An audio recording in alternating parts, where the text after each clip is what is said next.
Will just 1 teaspoon of this kill my orchid or make it grow? Understanding orchid fertilization can be extremely confusing. Am I going to kill it with over-fertilization or kill it with under-fertilization? Well, let's break it down to make it simple so we can all get blooming success from our orchid. Welcome to the Nature Company. If this is the kind of information you're interested in, please hit that subscribe button down below if you haven't already, and that notification bell to be notified of all our upcoming content so you don't miss out on a thing. So firstly, we need to understand a little bit about the orchids and how they get fertilizer or nutrients in their natural environment. Well, it's basically just from the rain that falls, bringing down leachate from the crown of the tree, and if there was any bird droppings or something that it would run over, and decomposing material, it will bring that nutrient down to the orchid, and as it rushes over those orchid roots absorb it quickly, and basically that's what feeds your orchid. So how do we emulate that in our artificial environment? So now that we understand how orchids get their nutrients, how do we manage to ensure that we're giving our orchid the right amounts? Commercial growers have gone in and done the research so that we don't have to. And what they've found is with Phalaenopsis, it particularly likes 200 parts per million of nitrogen with 50 parts per million phosphorus and 50 parts per million potassium, whereas Dendrobiums like approximately 100 parts per million nitrogen, 25 parts per million phosphorus, and 100 parts per million potassium. So we can see a little bit of difference in the two there. And what does all of this mean, these parts per million, mean to us as our home growers? Well, it can start being a little bit confusing because the commercial growers have completely automated their growing conditions. They have complete control, making sure that those growing conditions, the light, the temperature, the amount of water, the humidity, all of those are exact for the best growth of the orchids. And this we can't emulate at home.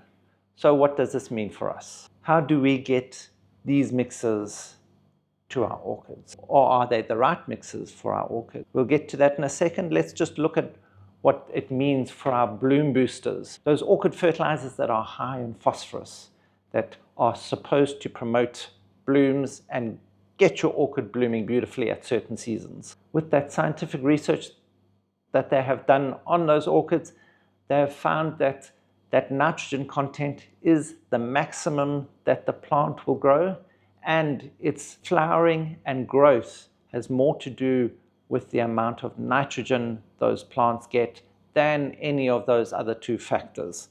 And in increasing any of the other nutrients over and above that 4 times the amount of nitrogen than the other two nutrients, the phosphorus and the potassium, they have found it has made no difference in the flowering. And the growth of the plant has maxed out at that 200 parts per million. Anything over that has been detrimental to the plant, and they haven't been able to get the same success as with that maximum of 200 parts per million of nitrogen, with that being 4 times the amount of the other two nutrients, the NPK that they've been feeding it. And with the Dendrobiums, they found keeping the nitrogen and potassium levels the same with your phosphorus at 1/4 of those amounts has been the optimal range for Dendrobiums. So there's no point in increasing the feed over and above that to the point where toxicity may start to occur, because all you're doing is spending extra money, using extra resources, and having to do extra tasks like flushing more frequently to reduce the salt buildups. So we can already see that these quantities are quite low for these orchids. These 200 and 100 parts per million is actually relatively low. So now how do we ensure that we're not overfeeding our orchids? How do we ensure that we're not giving them too much that we're then going to have to then flush out, or it's just wasting us money, or it's going to burn the roots and harm our plant? So we've now got to figure out, how do we get the parts per million out of that NPK value that is shown, for instance, 30-10-10 or 20-20-20? This seems very daunting, but really it's not. It's also important to understand that too much phosphorus can delay flowering or disrupt it completely. It can also cause deformations and growth, and that's definitely not what we want for our orchids. So now we have to understand how we can get the right concentrations of our NPK, those basic macronutrients that the orchid needs. Everyone suggests use half or a quarter of the recommended requirements. And why do they say that? Is that correct? How do we get the right concentrations? We land up with a NPK that says 20-20-20 or 30-10-10. Let's have a look at this, because those numbers indicate the percentages in relation to each other of those nutrients in that product. And I'll explain to you a little bit afterwards. There may be brackets at the end of it that with another number, and we'll get to that in a moment. Let's just have a look at those three main numbers and how we can get our parts per million out of those. So for instance, if the product says there's 10% of one of these nutrients in it, let's have a look at what this means if we take 1 teaspoon. 1 teaspoon is generally approximately 5 grams. So if there is only 10% of that specific nutrient in that 5 grams, that will give us 0.5 grams. Because remember, a percentage is out of 100, and we've only got 10% of that. So we've got to take off one of those zeros, so it will be 0.5. Now we still have to work out what that 5 gram, what that 0.5 grams or half a gram is going to be in parts per million. Well, taking a liter of water is approximately 1 kilogram, which means there's 1 million milligrams in a liter of water. So how do we convert the 0.5 grams into milligrams so we can calculate how many parts per million we're going to have in this liter of water? Well, there's 1,000 milligrams in a gram, so that 0.5 grams is going to be 500 milligrams. So if we're using 500 milligrams in a liter of water, that's going to give us 500 parts per million. So if now we're looking at the nitrogen content of it, we're going to have 500 parts per million in our liter of water. And is that going to be good for our orchids, especially when we are looking at that Phalaenopsis that was looking at 200 parts per million, and that Dendrobium only 100 parts per million? Now you can start understanding why they're saying we need to half or even quarter the recommended dose of fertilizer for your orchids, just to make sure that our parts per million are at the required levels, so we are not overfeeding. And another part to understand now is that was working with just a 10%. Now, if you're looking at a 20%, that will be 1,000 parts per million. If you're looking at a 30%, you're then looking at 1,500 parts per million. So those percentages can really push up the parts per million in your fertilizer solution. So be sure to be calculating properly. Even if they're asking for that 1 teaspoon in 5 liters of water, if it's a 30% solution, you're still going to be getting 500. Now, in a 30% solution, you're still going to be getting 300 parts per million. And that's still well above what you're looking at for your Phalaenopsis and your Dendrobiums.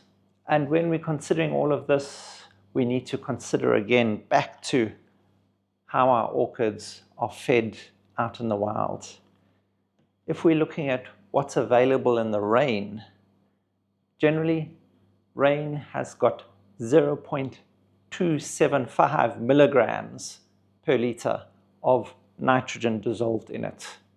So we can see how low those quantities actually are that the orchid is getting out in the wild.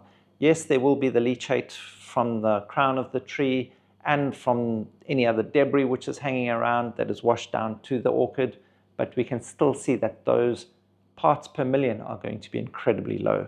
But other than that, we also have to look at what nitrogen solutions are being offered to us in these products, because the nitrogen can be made up of several different forms of nitrogen: the nitrates, the ammonium, and the urea.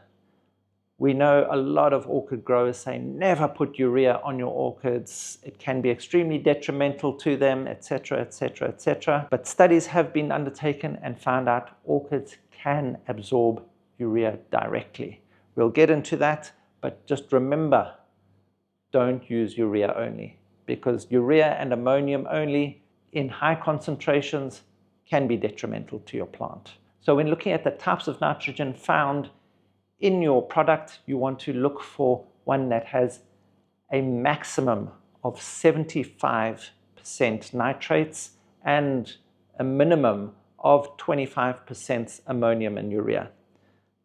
Tests conducted on growing orchids in a solution where there were equal parts nitrates, ammonium, and urea, they found the orchid absorbed 45% of their nitrogen content from ammonia, 35% from the urea, and only 15% from the nitrates. So that's just to show that the orchids do absorb nitrogen from all of these different sources, because it's important to know that orchids growing up in the trees are from a pretty much nitrogen deficient environment, and they're basically only getting it from the rainfall.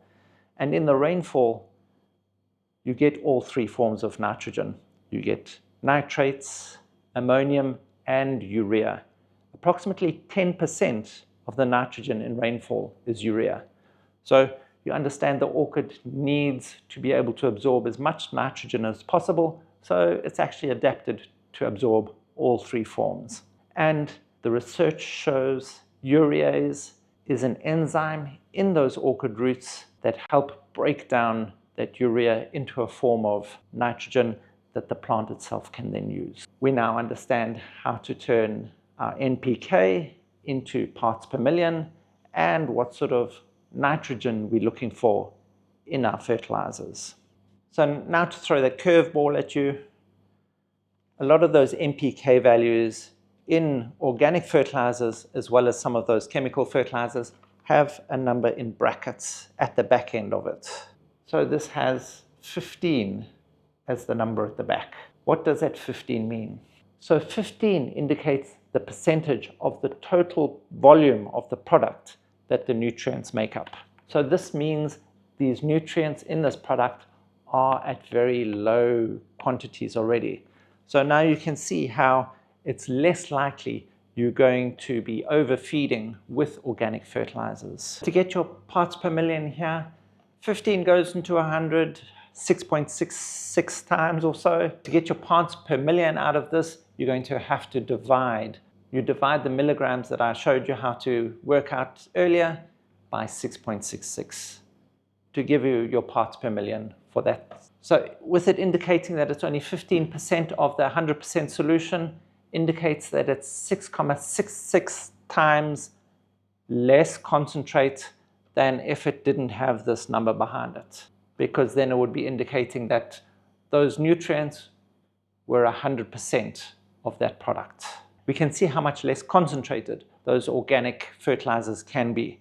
And then those homemade brews are even less concentrated. So they're probably closer to what your orchid would get in its natural environment. So what does this all mean to us? Especially when orchids in their natural environment probably have a lot of mycorrhizal fungi and things like that, and beneficial bacteria that are helping fight off any pathogenic bacteria, as well as helping it absorb nutrients faster and better. And in our artificial environments, we use a lot of fungicides and pesticides that are going to kill all that fungus and bacteria in them. So perhaps using a probiotic is a good thing to help the orchid absorb all those nutrients properly. And we also need to understand we're never going to be able to control our environments in the same way as those commercial growers are, especially at home or in greenhouses that we have. Now we can see it's a matter of feeding them small amounts frequently, because raindrops keep falling on my head, they keep falling. Okay, enough Broadway. How do we then go about ensuring we're going to be getting the best fertilizer to our plants to make them grow the best? Well, I'm afraid that old age saying of weekly is probably the best way to go.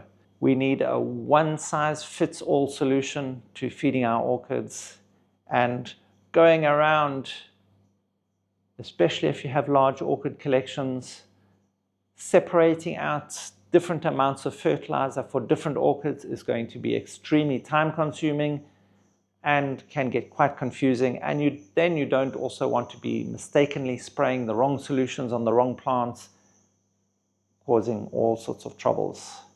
So weekly is generally the best way to go. So I would suggest, as a rule of thumb, the easiest way to start off is work with 100 parts per million. And as you get more experience, you can work with other concentrations to find out what is going to suit your growing conditions and the media that you grow your orchids in the best. And remember, overfeeding with particular nutrients can be detrimental to your plant. For instance, overfeeding with nitrogen consistently can produce a lot of extra growth, but your growth is going to be soft and invariably highly susceptible to diseases and pathogens. If you're overfeeding with phosphorus, you can land up with delay in flowering and other problems with your orchids. So perhaps the easiest way to go is just to start off with a balanced fertilizer that can cover all your bases the best.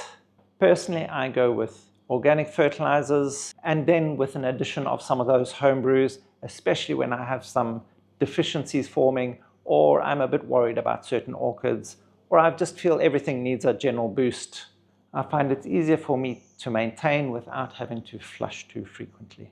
And then again, don't forget about calcium and magnesium for your orchids. Orchids like to get a calcium to magnesium ratio of 2 calcium to 1 magnesium. This is when they absorb it the best. And a lot of other of those nutrients for orchids will prevent the uptake of either calcium or magnesium. So I like to do my calcium and magnesium feedings separately.